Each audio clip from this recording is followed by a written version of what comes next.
নমস্কার বন্ধুরা, আমার পাকশালাতে আপনাদের সবাইকে স্বাগত। আশা করি আপনারা সবাই ভালো আছেন, আমরাও ভালো আছি। আজকে আপনাদের আমি কোনো রান্না করে দেখাচ্ছি না, একটা শরবত করে দেখাচ্ছি। এখানে আমি তরমুজ নিয়েছি, তরমুজটাকে আমি কেটে 4 ভাগে ভাগ করে নিয়েছি। এটাকে এখন আমি কুড়ে তারপরে এর থেকে রস বার করব, করে আমি শরবত করে আপনাদের দেখাচ্ছি। দেখুন আমি কিভাবে করি।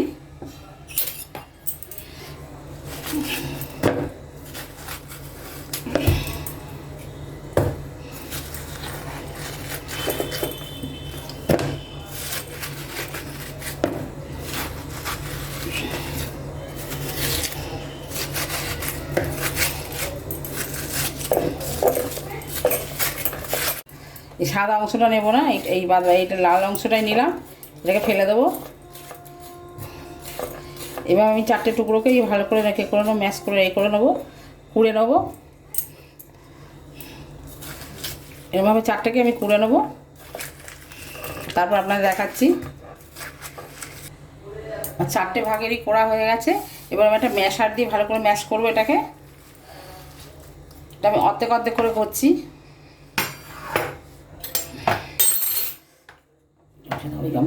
এটাকে আমি হাফ নিয়েছি, হাফ আমি অন্য জায়গায় রেখে দিয়েছি। এটাকে ভালো করে ম্যাশ করে আমি রস বার করবো।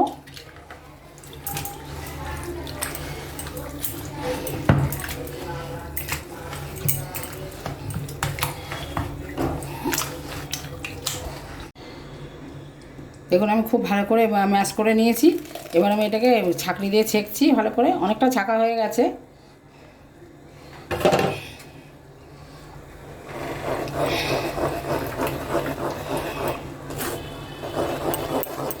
আপনারা চাইলে এটাকে পেস্ট করেও নিতে পারেন মিক্সিতে,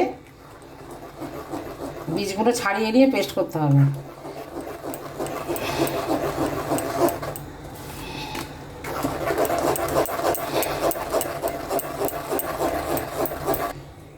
রসটা পুরো বার করা হয়ে গেছে। দেখুন আমি এবার আমাদের চিনি দিচ্ছি।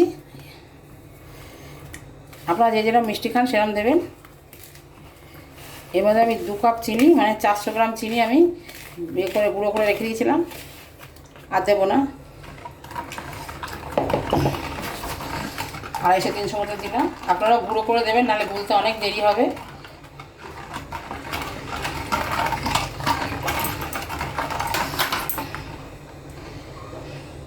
এর মধ্যে আমি একটু বিট নুন দেবো।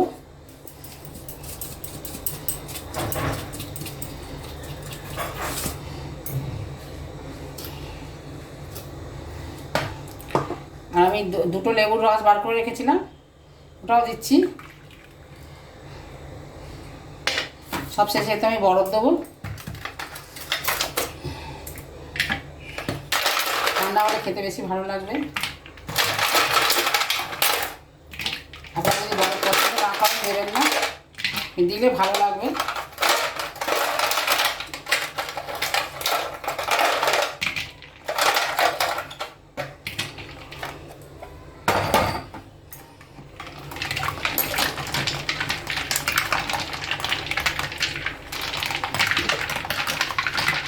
আমি যেরকমভাবে বানালাম এরকমভাবে বানিয়ে খাবেন, শরীরটাও ঠান্ডা হবে, খেতেও খুব ভালো লাগবে।